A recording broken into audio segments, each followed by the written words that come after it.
Bienvenue dans notre vidéo d'aujourd'hui dimanche 21 août 2022, notre analyse hebdomadaire du Bitcoin. Alors, il n'y a pas grand-chose à dire, franchement, mais nous remarquons au niveau des RSI une divergence à ce niveau-là. Nous voyons la ligne verte a joué le rôle du support et la ligne sur RSI, nous voyons que vraiment il y a une divergence. Cette divergence ici, à partir de là, là et là. Donc nous remarquons que c'est vraiment une divergence qu'on remarque là. Il y a une divergence là. Alors c'est pour cela que, bon, nous, on fait que observer les marchés. On fait que observer les marchés. Il n'y a pas vraiment grand chose à ajouter. Nous attendons la suite. C'est vraiment, la cassure a été vraiment très violente. Il y a quelques bougies. Maintenant, la deuxième bougie qui est en cours de formation, bougie verte. Mais nous voyons que vraiment ce sont de petites bougies. Si vous avez des questions, n'hésitez pas à poser vos questions en commentaire. Alors, et pour la vidéo qu'on a publiée hier, il y a eu vraiment des retours inbox et dans notre boîte privée.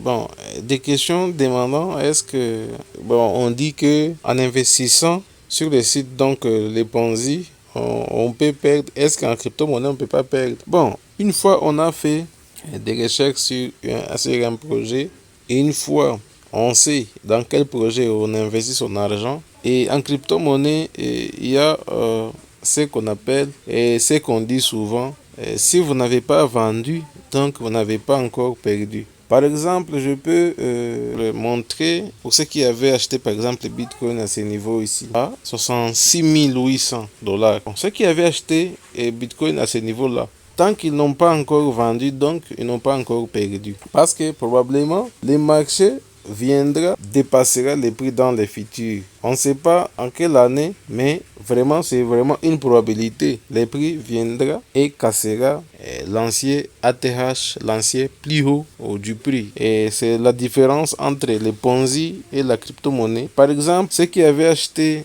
une crypto-monnaie, par exemple, pour ceux qui avaient acheté Link à 30 $, aujourd'hui peut-être Chainlink se retrouve à 10 $ par exemple. Mais tant qu'on n'a pas encore vendu ces pièces Link, on ne peut pas se dire on est en perte. On est bien sûr en baisse, mais pas en perte. On sera en perte lorsqu'on a décidé de vendre ces pièces. Donc c'est vraiment la différence, la grande différence qui est entre la crypto-monnaie et le site des investissements. Parce que sur un site d'investissement, une fois le site n'est pas accessible, c'est tout. Mais en crypto-monnaie, une fois tu as tes crypto-monnaies dans ton wallet, vraiment tu es bien sécurisé. Et même dans le passé, même Bitcoin avait chuté jusqu'à 3000, je crois en 2018.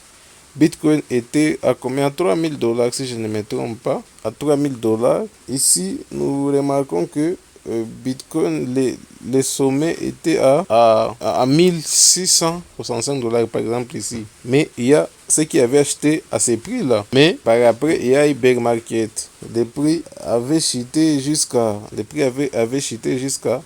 104 $. Imaginez-vous des 1665 à 154 $. C'est vraiment une grosse baisse. Alors, ceux qui avaient vendu en baisse, ce sont des personnes qui se sont retrouvées en perte. Mais pour ceux qui avaient vraiment étudié le projet Bitcoin, avaient patienté, ou soit il y a aussi d'autres personnes, même s'ils ont acheté à 1000 $, même si les prix chutent à 100 $, ils sont venus pour renforcer leur nombre de pièces. Et par après, vous voyez vous-même, un jour, Bitcoin a dépassé cette ligne ici et est arrivé à 18 000. Après ces prix ici de 18 000, nous voyons que il y a encore une baisse et encore ça monter. Donc c'est ça la crypto-monnaie. Si c'est vraiment un bon projet, il n'y a pas vraiment à s'inquiéter, mais en étant focus, en suivant les actualités qui concernent la crypto-monnaie sur laquelle on a investi. Donc c'est ça la grande différence. Donc ne comparez jamais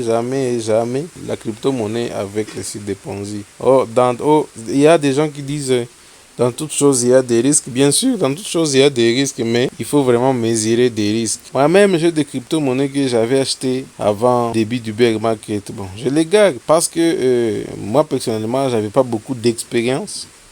Beaucoup d'expérience, mais maintenant j'ai quelques expériences, mais j'avais pas vendu. Mais moi aussi, auparavant, j'ai paniqué lorsque je voyais ce genre de choses se produire, mais c'est vraiment contraire. Et je suis vraiment patient et j'essaie dans les années qui viennent, ou soit moi, je peux me retrouver avec beaucoup de bénéfices parce que ce sont des projets sur lesquels j'ai déjà fait des recherches, j'ai déjà vraiment beaucoup étudié pour accepter de patienter. Parce qu'une fois vous avez acheté une crypto-monnaie shitcoin par exemple, un shitcoin donc c'est une crypto-monnaie qui n'a pas vraiment de potentiel dans le sens où il ne propose même pas des innovations qui peuvent convaincre la communauté. Bon, ce genre de projets peuvent cheater et voire même jusqu'à être à $0.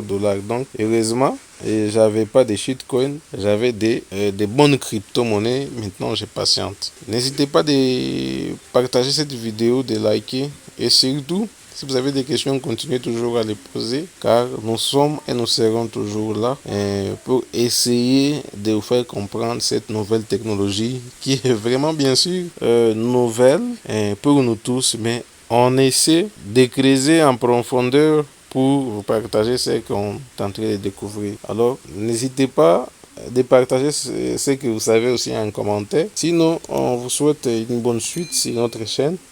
C'est pour Trading Business. Nous vous disons au revoir.